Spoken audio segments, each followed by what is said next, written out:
Rejoignez dès à présent la grande famille des abonnés de votre chaîne Sika TV sur les réseaux sociaux. Sika TV, le vrai visage de l'actualité en Afrique, est en direct et en replay sur YouTube.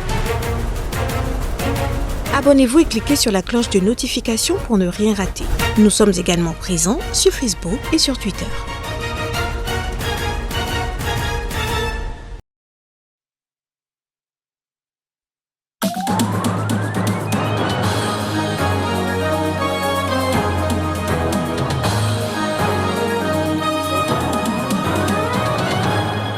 Au sommaire, Paul Rusesabagina, le héros de Hôtel Rwanda, a été reconnu coupable lundi de terrorisme. C'est au terme d'un procès qualifié de politique par ses soutiens. Abdelaziz Bouteflika a été inhumé ce dimanche. L'ex-président algérien a reçu bien moins d'honneur que ses prédécesseurs.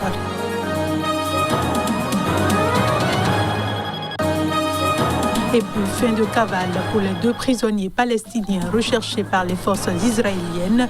Ils ont été arrêtés en Cisjordanie.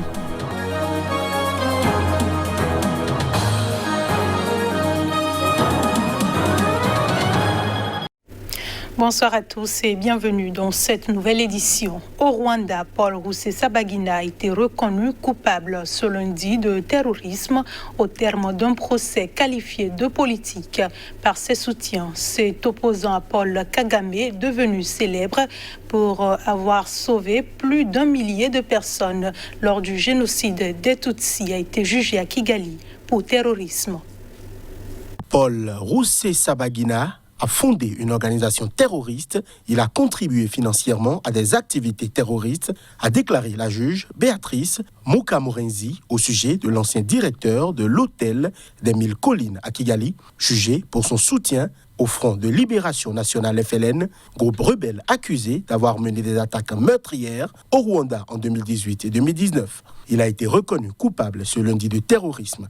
Ni l'accusé qui pourra faire appel, ni ses avocats n'étaient présents à la lecture du verdict. Ils ont boycotté les audiences depuis mars, dénonçant un procès politique rendu possible par son enlèvement organisé par les autorités rwandaises, ainsi que des mauvais traitements en détention. Sa peine devait encore être détaillée par le tribunal.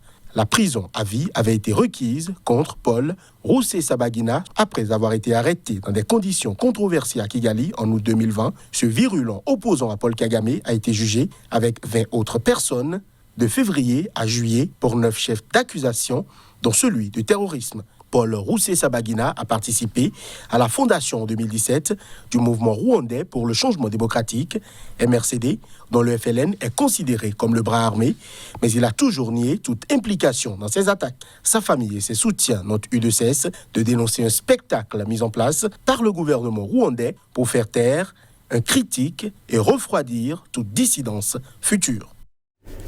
En Guinée, l'ancien ministre d'État et porte-parole du gouvernement sous le régime du président déchu Alpha Condé, Tibou Karama, a été mis aux arrêts.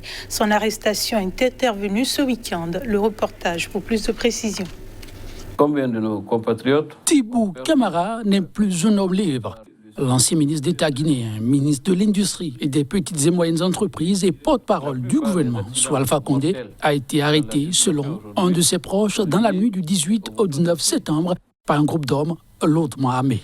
En croit sa famille, toute furieuse et déconcertée, son arrestation serait intervenue par effraction aux environs d'1h du matin. Son téléphone et celui de son assistant qui était sur place auraient été emportés par les hommes en uniforme.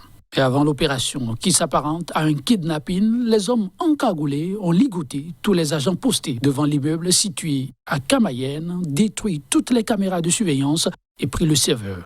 Homme de confiance de l'ancien président Alpha Condé, il aura loyalement servi à ses côtés jusqu'au 6 septembre, date de sa déchéance par les forces spéciales.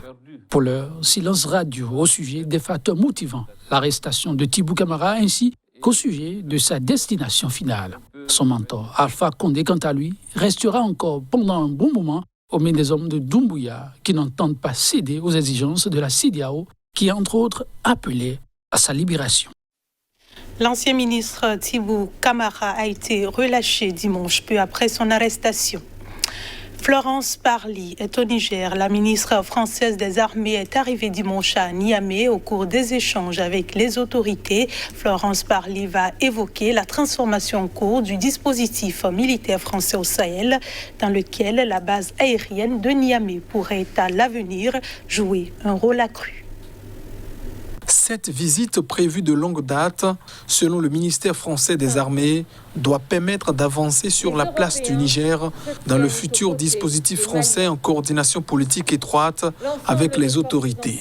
La réorganisation du dispositif militaire français du Sahel, annoncée en juin par le président Emmanuel Macron, a récemment débuté sur le terrain en vue d'aboutir à un effectif resserré à 2500 ou 3000 hommes contre 5000 aujourd'hui. Leurs missions seront recentrées sur les opérations de contre-terrorisme et l'accompagnement au combat des armées locales en partenariat avec des Européens.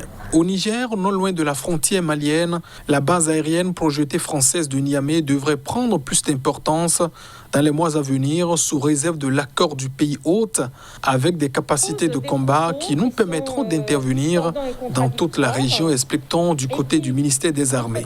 Cette emprise de Niger, qui compte actuellement 700 personnels français, accueille 6 avions de chasse et 6 drones armés, sert déjà de poste de commandement avancé pour les grandes opérations lancées avec les forces locales dans la zone dite des 3 frontières, aux confins du Mali, du Niger et du Burkina Faso. Je le disais en titre, l'ex-président algérien Abdelaziz Bouteflika a été inhumé dimanche à Alger dans un carré de cimetière El Alia réservé aux héros de la guerre d'indépendance. Il a reçu bien moins d'honneur que ses prédécesseurs. Les précisions. La dépouille d'Abdelaziz Bouteflika, mort vendredi à l'âge de 84 ans dans sa résidence médicalisée de Zeralda, dans l'ouest d'Alger, a été portée sur une trentaine de kilomètres jusqu'au cimetière d'El Alia sur un affût de canon tracté par un véhicule blindé couvert de fleurs, encadré de motards, en livrée blanche. Aux côtés de la famille, le président Abdelmadjid Tebboune, qui fut Premier ministre sous Bouteflika, le gouvernement au complet, le chef d'état-major de l'armée et des diplomates étrangers étaient présents selon l'agence officielle APS. Tebboune a déposé une gerbe de fleurs sur la tombe et des salves ont été tirées par la garde républicaine. À l'issue de la cérémonie, quelques 200 sympathisants du président défunt se sont recueillis et ont fleuri la sépulture. Illustration d'un certain embarras officiel, l'exposition de la dépouille initialement prévue au Palais du Peuple d'Alger avait été annulée. Tebboune, au pouvoir depuis fin 2019, a fini par décréter samedi un deuil de 3 jours pour honorer le Moudjahid Abdelaziz Bouteflika. En contraste avec la discrétion des obsèques du président déchu, tous les ex-présidents ont été honorés par un enterrement solennel et 8 jours de deuil national, à l'instar du premier président d'Algérie indépendante, Ahmed Ben Bella, 1963-1905, et du troisième chef d'État, Chadi Ben Jedid, 1979-1992, tous deux décédés en 2012. Le ministre de Moudjahidine, les anciens combattants, Laïd Rebiga, a prononcé l'oraison funèbre de celui qui fut aussi, dans les années 70, un flamboyant chef de la diplomatie algérienne pendant 14 ans. Autre information, la présidence de Djibouti a annoncé ce dimanche que le chef de l'État, Ismaël Omar Guelleh, était rentré au pays, et ce après des rumeurs cette semaine sur son état de santé. Le président de la République, Ismaël Omar Guelleh, a regagné la capitale ce dimanche en fin d'après-midi, à l'issue d'un séjour privé en France. Le retour du chef de l'État marque la poursuite à un rythme encore plus soutenu des efforts au développement du pays, a déclaré la présidence dans un communiqué.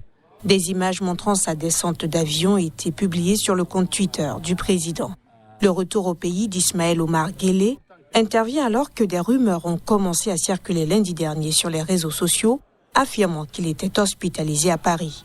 Le lendemain, le Premier ministre et porte-parole du gouvernement était intervenu publiquement pour les démentir, affirmant qu'il prenait du repos après un surmenage. Réélu pour un 5e mandat en avril avec plus de 98% des voix, le président djiboutien dirige d'une main de fer ce petit pays dont il a su exploiter la position stratégique aux confins de l'Afrique et de l'Arabie.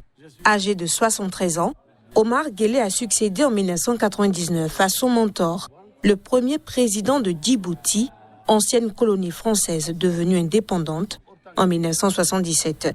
Durant ses 4 premiers mandats, il a développé les infrastructures de son pays. Un territoire désertique est devenu un hub commercial régional grâce à sa situation stratégique à la jonction du golfe d'Aden et de la mer Rouge. Ismaël Omar Guelleh, qui aura plus de 75 ans à la prochaine élection présidentielle et ne pourra ainsi pas se représenter selon la Constitution, pourrait tirer parti de ce mandat pour choisir et désigner son dauphin. Fin de cavale pour les 2 prisonniers palestiniens recherchés par les forces israéliennes. Ils ont été arrêtés en Cisjordanie lors d'une opération de la police et de l'armée. Ils s'étaient évadés il y a près de 2 semaines avec 4 autres de leurs camarades déjà appréhendés. Le récit. Le 6 septembre, à la veille de Rosh Hosanna, le nouvel an juif, 6 détenus palestiniens écroués pour des violences anti-israéliennes s'étaient enfuis de la prison à haute sécurité de Gilboa, dans le nord du pays. Ils s'étaient échappés via un tunnel creusé sous un évier et débouchant sur un trou dans le sol à l'extérieur du pénitencier. Le week-end après cette évasion, les forces israéliennes avaient arrêté 4 des fugitifs dans le secteur de Nazareth, ville arabe au nord d'Israël. Les autorités avaient notamment interpellé puis commencé à interroger Mahmoud Arda, un membre du djihad islamique écroué depuis 1996 et considéré comme le cerveau de l'opération. Tôt dimanche, l'armée a annoncé l'arrestation à Jenin, en Cisjordanie, des 2 derniers fugitifs. Les forces de sécurité ont encerclé le bâtiment qui abritait les terroristes qui se sont rendus sans opposition et sans armes, a ajouté l'armée dans un communiqué. Le Premier ministre israélien Naftali Bennett a félicité les forces de sécurité sur Twitter pour cette opération impressionnante, intelligente et rapide. C'est ici que se referme cette édition. Merci de nous avoir reçus. Restez avec nous. L'info revient dans un instant sur Sika TV.